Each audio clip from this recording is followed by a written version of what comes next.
Paris Olympic 2024 में दिल टूटने के बाद अब भारतीय महिला पहलवान विनेश फोगाट ने सियासी अखाड़े में कुश्ती लड़ने का फैसला किया है। हरियाणा विधानसभा चुनाव 2024 से पहले वो शुक्रवार 6 सितंबर को कांग्रेस पार्टी में शामिल हुई। विनेश फोगाट को जुलाना सीट से उम्मीदवार बनाया गया है। उन्होंने राजनीति में कदम तो रख दिया, लेकिन उनके लिए ये सफर आसान नहीं होने वाला है। विनेश फोगाट ने कांग्रेस का दामन थामते ही बीजेपी पर जोरदार हमला बोला। उन्होंने कहा कि बुरे टाइम पर पता लगता है कि साथ में कौन खड़ा है। जब आंदोलन के समय में हमें सड़क पर घसीटा जा रहा था, तब बीजेपी को छोड़कर देश की हर पार्टी हमारे साथ थी। हरियाणा विधानसभा चुनाव से पहले भले ही विनेश फोगाट हुंकार भर रही हो, लेकिन सच्चाई तो यह है कि जिस जुलाना सीट से उन्हें उम्मीदवार बनाया गया है, वहाँ कांग्रेस का बुरा हाल है। अब सवाल खड़ा होता है, क्या विनेश फोगाट का फिर टूटेगा दिल? विनेश फोगाट को हरियाणा विधानसभा चुनाव के लिए उनके ससुराल से तो सीट मिल गई है, लेकिन सच तो ये है कि पिछले 19 सालों से उनके ससुराल वाले कांग्रेस को नकार रहे हैं। जी हाँ, जुलाना सीट से कांग्रेस पिछले 19 सालों में जीती नहीं है। जाट बहुल है जुलाना सीट। जुलाना जाट बहुल क्षेत्र में एक बहुत महत्वपूर्ण सीट मानी जाती है। पिछले चुनाव में यहाँ से जननायक जनता पार्टी के अमरजीत ढांडा ने जीत हासिल की थी।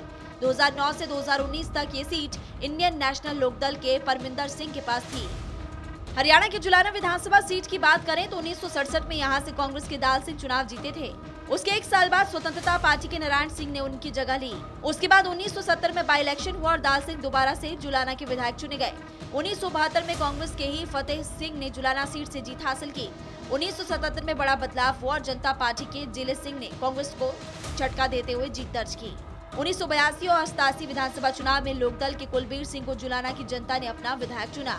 1991 में जनता पार्टी ने फिर वापसी की और इस बार सूरज भान ने बाजी मारी थी। 1996 में हरियाणा विकास पार्टी के सत्यनारायण लाठर को जुलाना सीट से जीत मिली और 2005 में कांग्रेस एक बार फिर से यहाँ जीतने में कामयाब भी रही। लेकिन उसके बाद देश की सबसे पुरानी पार्टी जुलाना से झूलती हुई नजर आई। पिछले चुनाव में कांग्रेस को यहाँ 10% से भी कम वोट मिले थे। ये आंकड़े विनेश फोगाट को टेंशन में डाल सकते हैं। हालांकि पेरिस ओलंपिक में शानदार प्रदर्शन और फिर मेडल जीतने का सपना टूटने के बाद से वो जनता के बीच काफी पॉपुलर हुई है।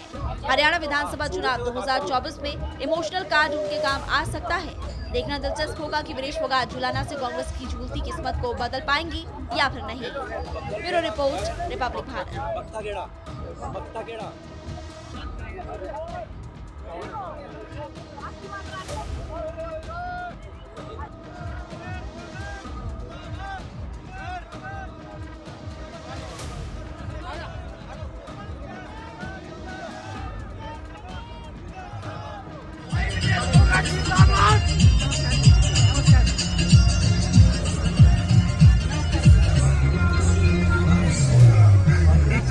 बहुत बढ़िया।